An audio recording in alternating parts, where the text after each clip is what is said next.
Varicose veins కి సరైన చికిత్స కోసం సంప్రదించండి ఎవిస్ హాస్పిటల్. నమస్తే రమ్మగారు. నమస్తే జయ. చందమామ కథ ఒకటి చెప్తారా? పూర్వం అట కేరళ రాజ్యంలో రసార్ణవుడు అని ఒక ఆయుర్వేద వైద్యుడు ఉండేవాడట. ఆయన చాలా కాలం గురు శుశ్రూష చేసి ఎన్నో గ్రంథాలు చదివి వైద్యం చేసేవారు. అమృతహస్తమే అయింది. ఆయన చేత్తో కుదరని జబ్బే లేదు. అద్భుతమైన వైద్యం చేసేవాడు. ఈ రసార్ణవుడి కుమారుడు సోమదత్తుడు. అతను కూడా ఆయుర్వేద వైద్యమే. సాధారణంగా అనుచానంగా వైద్యాలు వస్తూ ఉంటాయి, వంశపారంపర్యంగా చేస్తారు. అయితే ఏమైంది, కుర్రవాడు కూడా చేస్తుండేవాడు వైద్యం. ఈయనకి ఒకసారి ఏమనిపించిందంటే, నేను ఇంతకాలం గురు శుశ్రూష చేసి మా నాన్నగారి దగ్గర ఎన్నో తాళపత్రాలు ఉండి నేను ఎంతో భక్తి తత్పరతతోటి ఈ పని చేస్తున్నాను. అనుచానంగా వస్తుంది కాబట్టి నా కొడుక్కి కూడా వచ్చింది, కానీ నాలాగా వీడు చేయలేకపోతున్నాడు. నా అంత అనుభవం వీడికి రాలా. అందుకని ఏదైనా ఒక దైవ సహాయం లభించాలి. నాడి చూసి వైద్యాన్ని, వీడి జబ్బు ఇదేని పసిగట్టగలగాలి. వాడి చేత్తో ఏది వచ్చినా తగ్గిపోవాలి. దీనికి ఏదైనా ఒక దైవ సహాయం తీసుకుందామని అనిపించింది.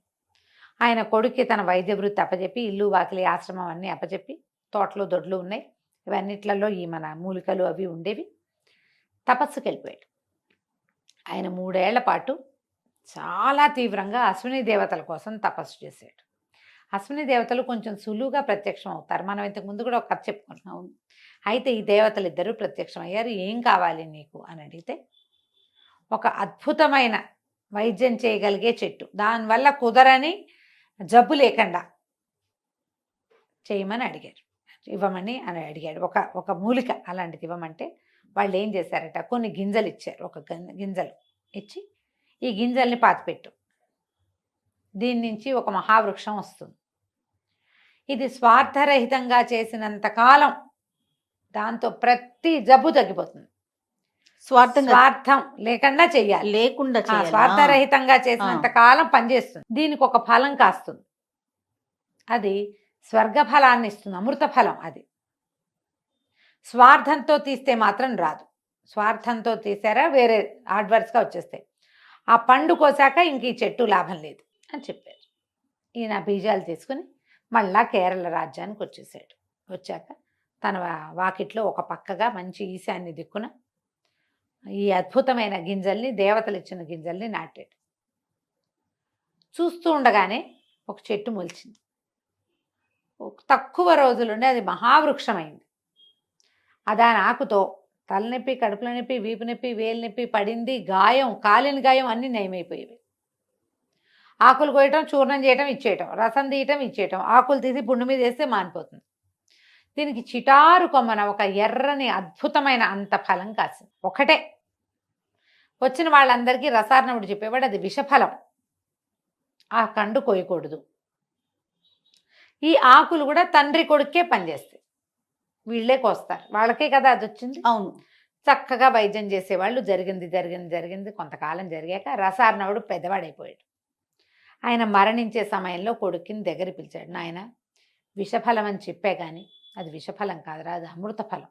ఓహో, ఈ చెట్టు ఆకులు నువ్వు స్వార్థం లేనన్నాళ్ళు నీకు పనిచేస్తాయి. స్వార్థం నీ బుద్ధిలోకి వచ్చిందా, ఈ ఆకులు పనిచేయి అంటే కొడుకు అన్నాడు. సోమదత్తుడు ఆతృతగా, నాన్న నువ్వు అమృత ఫలం అంటున్నావు, చచ్చిపోయేందుకు సిద్ధంగా ఉన్నావు, ఆ పండు కోసి నువ్వు తీసుకుంటే నువ్వు బతుకుతావు, మన కోసమే కదా అశ్విని దేవతలు ఇచ్చింది అంటే ఆయన చెప్పాడు, కాదురా నాయన, ఆ పండు కోసామా ఇక ఈ చెట్టు పనిచేయదు. ఓహో, ఈ చెట్టే మన జీవనం, ఈ చెట్టు వల్లే అందరికీ జబ్బులు తగ్గుతున్నాయి, ఈ చెట్టే మన ప్రఖ్యాతి, స్వార్థం రాకుండా చూసుకో, పండు మాత్రం కోయొద్దు. బాగుంది. సోమదత్తుడు ఎంతకాలమో వైద్యం చేస్తూ ఉండేవాడు. వచ్చిన వాళ్ళంతా అడిగేవాళ్ళు, మా నాన్నగారు అది విషఫలం అన్నారు, ఆ పండు ఉంటేనే ఈ చెట్టుకు బలం, కానీ అది కొయ్యకూడదు, ఏదో చెప్పేవాడు. ఎవరు దాని జోలికి వెళ్ళేవాళ్ళు కదా. ఈ డాక్టర్ దగ్గరికి వచ్చే వాళ్ళంతా జబ్బులు మారి వాళ్లే కదా, వేరే యావగేషన్స్ తోటి ఎవడు రాడు అక్కడికి. అంతేగా, కొత్త ఐడియాలతో రారు. ప్రతి వాళ్ళు వైద్యం కోసమే వస్తారు. డాక్టర్ల దగ్గరికి వచ్చేందుకు పిచ్చి వేషాలు వేయడానికి వస్తున్నారంటే ఎవరైనా వాళ్ళు మనుషులుగా ఉండడానికి కూడా పనికిరారు. అంతే, డాక్టర్ దగ్గరికి వైద్యం కోసమే వెళ్ళాలి.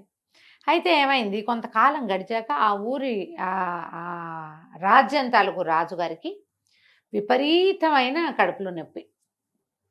ఎన్ని మందులు వాడారో తగ్గల. రకరకాల మందులు వేసుకుని ఆయన కడుపులో మంటలు పుట్టేవి, పిసుకు పుట్టేసేది. ఇంతలో ఎవరో చెప్పారు, రసార్ణవుడి కుమారుడైన సోమదత్తుడు అద్భుతమైన మూలికా వైద్యం చేస్తాడని, అతను చెయ్యి పడితే తగ్గిపోతుంది. ఆయన వెళ్దామనుకున్నాడు. ఆయన బతికేలాగా లేడు ఆ నొప్పితోటి, ఆ ఉదరసూలతో.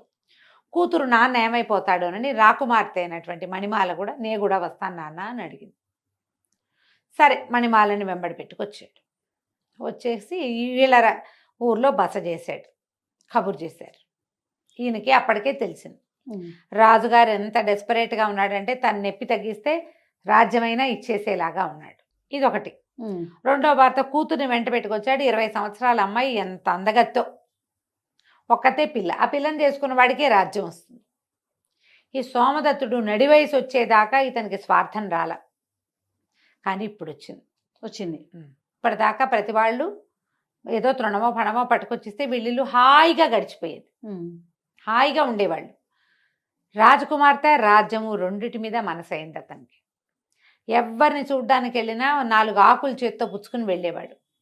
ఒంటి మీద దద్దుర్లంటే ఆకులతో రాస్తే పోతుంది. కడుపులో నొప్పంటే ఇంత పొడి ఇంత దంచి వేస్తే పోతుంది. ఆకులు లేకుండా ఎప్పుడు వెళ్ళేవాడు కాదు. మొట్టమొదటిసారి ఆకులు తీసుకురాకుండా వెళ్ళాడు రాజుగారి దగ్గరికి. రాజుని అడిగాడు, మా అయ్యా మీరు తగ్గితే మీరేమి ఇస్తారంటే, మీరు ఏది అడిగితే అది ఇస్తాను, మీకేం కావాలో అడగండి, నా జబ్బు తగ్గించానంటే ఒక్క గడియలో పోగొడతా మీకు వచ్చిన సమస్యని. అసలు నిమిషాలే చాలు నాకు మీ జబ్బు పోగొట్టడానికంటే, మీరు ఏది అడిగినా సరేనన్నాడు. మీ అమ్మాయిని నాకు ఇచ్చి పెళ్లి చేయండి అన్నాడు సోమదత్తుడు. రాజు నిర్ఘాంతపోయాడు. 19-20 సంవత్సరాల పిల్ల, సుకుమారి. ఈయన చూస్తే నడి వయసువాడు, నల్లటివాడు, వంకర కాళ్ళవాడు, వైద్యుడు మీదు మిక్కిలి. ఆయన వద్దనుకున్నాడు. ఏముంది, ఎట్టాగో చచ్చిన సిద్ధంగా ఉన్న, పోతే పోతా, పిల్లకి ఎవరో క్షత్రియుడు దొరుకుతాడు సరిపోతుంది అంటే, కూతురు ఒప్పుకోవాలి. కాదు నాన్న, నీ నొప్పి తగ్గి బాధ తగ్గి ఇంకా నీకు నడి వయసు వాడివే, ఇప్పుడే నువ్వెందుకు మరణించాలి, నువ్వు వృద్ధుడివి కాదు, పోని చేస్తానని ఒప్పుకో. ఈయన మహామహిమాన్వితుడు, 100 మంది వైద్యులు కుదర్చలేని దాన్ని కుదురుస్తాడంటే మేధావి. మేధావితో వివాహం కూడా మంచిదే కదా నాన్న అని బతిమలాడింది. అయితే మంత్రి గారు ఏమన్నాడు, ఒకవేళ కుదరకపోతే తల తీయిస్తామని ఒప్పించారు. కూతురు కూడా అదే చెప్పింది, మీకు వైద్యం కుదరకపోతే ఈయన్ని సంహరించటమే, కుదిరిందా పెళ్లి చేసుకుంటా. ఒప్పుకున్నాడు సోమదత్తుడు. ఎప్పుడైతే ఈయన అక్కడికి వెళ్ళి ఈ మాట అన్నాడో బయటకు వచ్చేసింది వార్త. ఆవిడ పరమ దుఃఖం వచ్చేసింది సోమదత్తుడి భార్యకి. ఇంతకాలం 40 వయసు వచ్చింది, ఇంత పెద్దవాడయ్యాడు, 50 ఏళ్ళు వస్తే ఇప్పుడు రాజకుమార్తెను పెళ్లి చేసుకుంటే నా జీవితం ఏమవుతుంది, నేనేం చేయాలి? అంతేగా, అలాగే కదా ఆలోచన వస్తుంది జయ. మరి ఆడవాళ్ళ జీవితం ఏమవుతుంది ఈ కాలం అంటే? మరి ఏమైనా 50 ఏళ్ళు వచ్చాక పెళ్లి చేసుకుంటున్నారేమో. పాతకాలాల్లో ఏం చేసుకునేవాళ్ళు? భర్త ఇంకొక స్త్రీతో ఉంటుంటే ఈ భార్యల పరిస్థితి ఏంటి? ఆవిడ పరమ దుఃఖం వచ్చేసింది ఆవిడకి. సరే ఈయన ఇంటికి వెళ్ళి చెట్టు నుంచి 4 ఆకులు కోసుకొని చెట్టుకో దండం పెట్టి రాజుగారి దగ్గరికి వెళ్ళాడు. ఆయనకి ఏం తెలుసు అంటే, ఏదైనా సరే ఆకులతో రాస్తే పుళ్ళు మాంతాయి, దెబ్బలు మాంతాయి, కాలిన గాయాలు మాంతాయి, వాపులు తగ్గిపోతాయి. ఎంత లావు పుండైనా అందులో పురుగు ఉంటే పురుగుడు బయటపడిపోవాల్సిందే. లోపలికి ఇస్తే కడుపులో నొప్పి, ఎంత లావు నొప్పి అయినా, తలనొప్పి అయినా, వీపు నొప్పి అయినా, ఏ నొప్పి అయినా తగ్గిపోవాల్సిందే. ఆకులు కల్మంలో వేసి నూరించాడు. ఆయనకి ఇంత రసం తీసి ఇచ్చాడు. రసం తీసి ఇచ్చిన 5వ నిమిషానికి డాక్టర్ రాజుగారు కింద పడి దొర్లిగింతలు పెట్టడం మొదలుపెట్టాడు. కడుపులో మండిపోతోంది, విపరీతమైన నొప్పి, ఈ బాధ భరించలేకుండా ఉన్నానంటే అందరూ నిర్ఘాంతపోయారు. ఈ సోమదత్తుడు వెనకాల చాలామంది వచ్చారు. వాళ్ళందరికీ తెలుసు సోమదత్తుడి చేత్తో, ఎడం చేత్తో ఆకు రసం ఇచ్చినా తగ్గిపోవటమే. రాజు ఎందుకు అలా అయిపోయాడో తెలియలా. సోమదత్తుడు కూడా అర్థం కాల. ఇప్పటిదాకా ఎప్పుడు తన తండ్రి ఆ గింజలు తెచ్చిన రోజు నుంచి ఈ రోజు దాకా ఈ 30 సంవత్సరాలు 30 సంవత్సరాలు ఆయన ఫెయిల్ అయిందే లేదు. వీళ్ళు ఏమన్నారు, ఏమిటి వైద్యశేఖర కత్తికి రెడీగా ఉన్నారా అని అడిగితే, నన్ను ఒక్కసారి ఇంటికి వెళ్ళి చూసి రానివ్వండి అన్నాడు. ఈయన ఇంటికి వెళ్ళేసరికి చెట్టు బోసిగా ఉంది, ఆ కాయ లేదు. విషఫలం కదా అది. ఇంట్లోకి వెళ్ళాడు. దుఃఖంతో అయిపోయింది. ఎందుకంటే ఎప్పుడైతే ఆ చెట్టు కాయ కోయబడిందో ఈ ఆకులకి తగ్గిపోయింది మహత్తు. ఈ ఆకులు రాజుగారికి ఇస్తే రాజుగారికి ఏం పని చేయలే.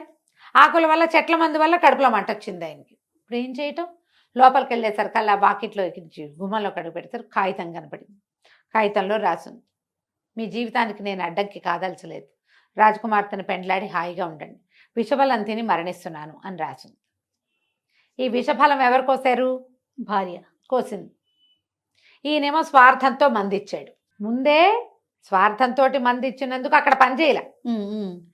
ఫలం కోయబడింది, ఇంకా ఎప్పటికీ ఆ మందు ఆ చెట్టు పనిచేయదు. అంతేగా, 2 విధాలా నష్టపోయాడు. ఇటు భార్యను కోల్పోయాడు. పరమ దుఃఖంతో నెత్తి మీద చేతులు పెట్టుకున్నాడు. భటులు వచ్చేసారు. నువ్వు ఇంకేదైనా వైద్యం చేస్తావా, చంపేయమన్నావా అని లాక్కుపోయారు. లేకపోతే రాజుగారు గోడును విలపిస్తున్నాడు. నొప్పి రాకుమార్తె ఏడ్చేస్తోంది. మంత్రివర్యులంతా నెత్తి మీద చేతులు పెట్టుకుని ఉన్నారు. ఈయనకి కత్తి తెగటార్చటానికి నుంచునుంటే ఆకాశంలోంచి ఒక అశరీరవాణి వినపడింది. నా భర్తని క్షమించండి, అతను మొత్తం జీవితంలో మొట్టమొదటిసారి స్వార్థానికి లోనయ్యి పొరపాటు చేశాడు అని ఆకాశంలోంచి ఒక మూలిక కింద పడింది. ఈ మూలిక రసం తీసి రాజుగారికి ఇవ్వండి, రాజు స్వస్థుడవుతాడు. నా భర్తని శిక్షించకండి అని మాయమైపోయింది.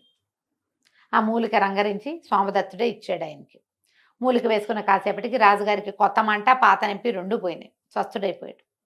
ఆయన రాజకుమార్తెను తీసుకెళ్ళిపోయాడు. సోమదత్తుడు ఇంకా జీవితంలో వైద్యం చేయలే. విషఫలం అంటే అదేదో విషం కాదు, స్వార్థమే విషం. విషయం అంతే. నువ్వు ఎప్పుడైతే సెల్ఫిష్గా మారేవో అయిపోయింది అంతే. కథ కంచికి మనం ఇంటికి. చాలా చాలా బాగుంది. నమస్తే రమ్య. నమస్తే జయ.